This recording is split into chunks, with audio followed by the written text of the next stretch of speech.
Boualem Sansal, simple écrivain ou espion pour la France? Que cache cette affaire? Un écrivain accusé d'espionnage, des tensions entre Paris et Alger qui s'intensifient, et un président français qui s'en mêle, l'affaire Sansal prend une tournure explosive. Pourquoi ce scandale dépasse le simple cadre judiciaire?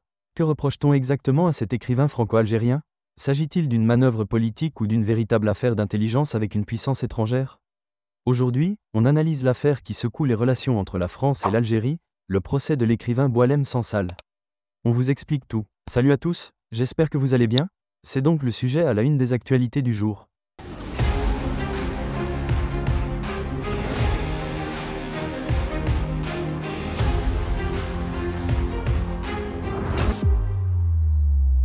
Avant d'entrer dans le vif du sujet, un petit rappel s'impose.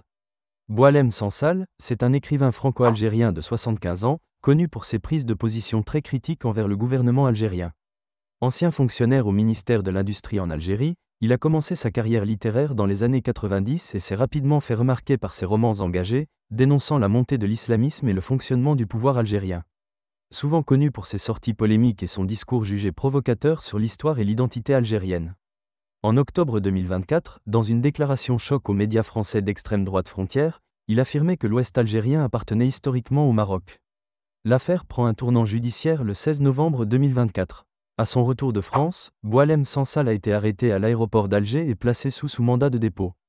Initialement, il est inculpé pour atteinte à l'intégrité du territoire national en raison de ses déclarations controversées. Ce jeudi 13 mars, Sansal a de nouveau été présenté devant un juge au tribunal de Dar el Beida à Alger. Et là, un nouveau chef d'inculpation tombe, intelligence avec des parties étrangères. Alors, que lui reproche-t-on exactement? Selon le journal Ennahar, il est accusé d'avoir livré des informations sensibles à l'ambassadeur de France en Algérie. Des renseignements à caractère sécuritaire et économique, qui auraient été transmis dans le cadre de rencontres discrètes. Pour comprendre l'ampleur de cette affaire, il faut savoir que Boualem Sansal était haut fonctionnaire au ministère algérien de l'Industrie. Il a donc eu accès à des informations stratégiques. C'est là que le soupçon d'espionnage intervient. Selon certaines sources, il aurait échangé à plusieurs reprises avec Xavier Driancourt, ancien ambassadeur de France en Algérie. Un diplomate dont le nom revient souvent dans les affaires sensibles entre Paris et Alger. Le président Tebboune lui-même a évoqué ce point en février dernier. Boualem Sansal est allé dîner chez Xavier Driancourt juste avant son retour en Algérie. Ce dernier est lui-même proche du ministre de l'Intérieur français, Bruno Retailleau, qu'il devait revoir à Paris. Cette accusation place cette affaire bien au-delà d'un simple procès contre un écrivain. On parle ici de réseau d'influence et de liens avec l'État français. Pour Alger, les faits sont graves. La justice enquête sur de possibles fuites d'informations stratégiques. Mais selon les autorités algériennes, Boualem Sansal aurait joué un rôle actif dans la transmission de renseignements sur des dossiers économiques sensibles. L'arrestation de Sansal ne laisse personne indifférent, surtout pas en France. Dès janvier 2025, Emmanuel Macron a pris la parole pour dénoncer une détention injuste et contraire au principe de la liberté d'expression. Ces propos ont immédiatement provoqué une réaction cinglante d'Alger, qui a accusé la France de s'ingérer dans ses affaires internes.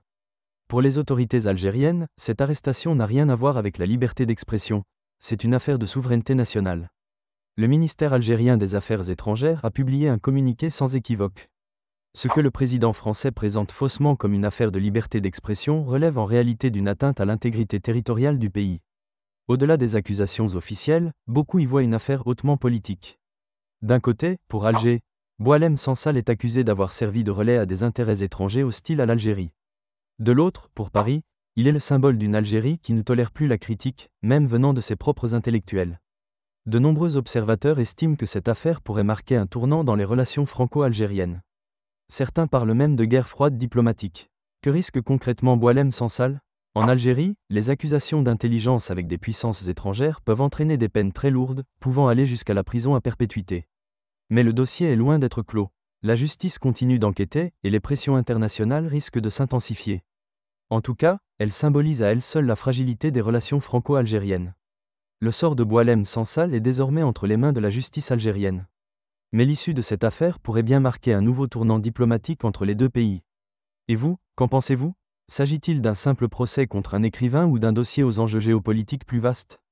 Dites-le moi en commentaire. Avant de passer à l'actualité en bref, n'oubliez pas de liker, partager et vous abonner pour ne rien manquer de nos prochaines analyses et décryptages de l'actualité. On commence avec cette actu sur l'Algérie qui achète massivement du blé sans la France. L'Office algérien interprofessionnel des céréales, OAIC, vient d'acheter au moins 450 000 tonnes de blé lors d'un appel d'offres international. Prix, 268,50 $ la tonne en coût et frais inclus. Le blé proviendra principalement d'Ukraine, de Roumanie et de Bulgarie. Mais pas de la France. Une rupture avec le fournisseur historique qui alimente les rumeurs d'un boycott lié aux tensions politiques entre Alger et Paris. Les expéditions sont prévues entre le 1er et le 31 mai pour l'Europe. Si le blé vient d'Amérique du Sud ou d'Australie, il sera livré un mois plus tôt. Pourquoi autant de blé? L'Algérie achète souvent bien plus que le volume annoncé. Cette fois, l'appel d'offres portait sur 50 000 tonnes, mais le pays a dépassé les attentes. Certains négociants estiment même un total proche de 650 000 tonnes. Officiellement, rien n'interdit l'achat de blé français, mais aucune commande ne semble avoir été passée. Pourtant, du blé français aurait été proposé lors de l'appel d'offres. Preuve que la politique pèse sur le commerce? En diversifiant ses fournisseurs, l'Algérie réduit sa dépendance et sécurise ses stocks. Mais ce choix pourrait aussi reconfigurer le marché céréalier en Afrique du Nord. Deuxième actu, l'industrie automobile en Algérie prend un virage inédit avec l'arrivée massive des constructeurs chinois. Alors que les marques européennes tardent à investir dans le pays, les fabricants chinois foncent et multiplient les projets. L'objectif? S'implanter durablement et capter une large part du marché algérien.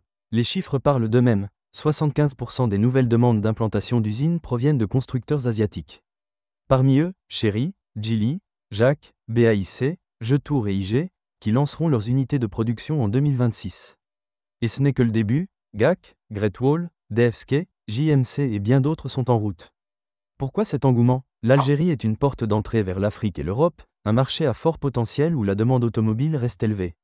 De plus, les autorités algériennes facilitent l'installation des industriels pour développer une filière locale. Autrefois considérées comme peu fiables, les voitures chinoises ont radicalement évolué.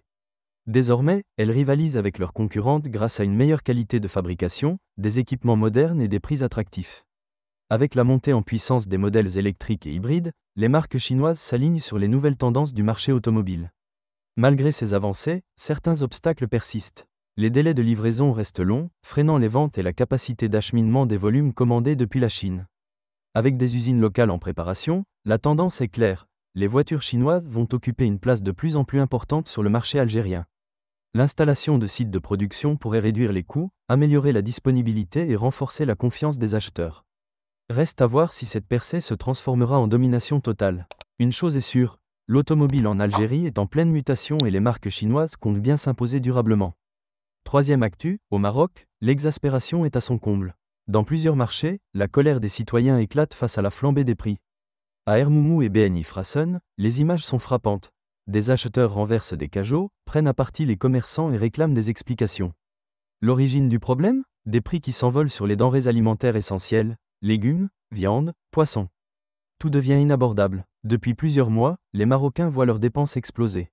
En 2024, le taux de chômage a atteint 13,3%, fragilisant encore plus les ménages. Malgré la grogne, aucune mesure concrète n'a été prise pour freiner la spéculation qui aggrave la situation.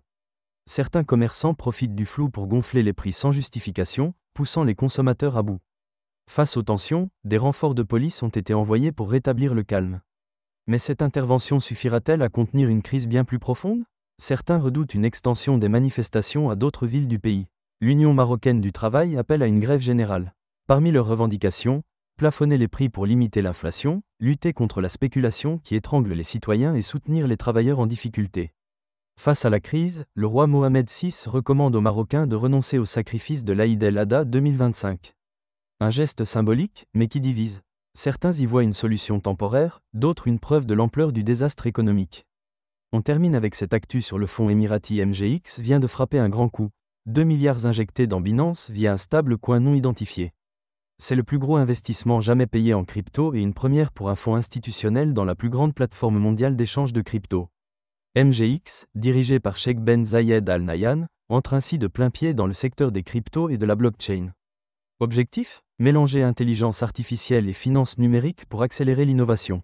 Cette opération s'inscrit dans une tendance plus large. Les pays du Golfe deviennent des acteurs clés du marché des actifs numériques. MGX ne s'arrête pas là. Le fonds est impliqué dans le méga-projet d'IA Stargate aux États-Unis et investit 50 milliards d'euros dans un data center géant en France. Des projets qui montrent l'ambition des Émirats de dominer le secteur technologique mondial. L'arrivée de Richard Teng, ancien régulateur d'Abu Dhabi, à la tête de l'entreprise pourrait changer la donne. Binance continue de croître, 260 millions d'utilisateurs, 5000 employés, dont 1000 aux Émirats. Avec cet investissement, Abu Dhabi renforce sa place comme centre mondial de la finance numérique. Alors, les cryptos vont-elles devenir la nouvelle arme économique du Golfe? Dites-le moi en commentaire. Merci de nous avoir suivis jusqu'au bout, prenez soin de vous, et à bientôt dans une prochaine vidéo.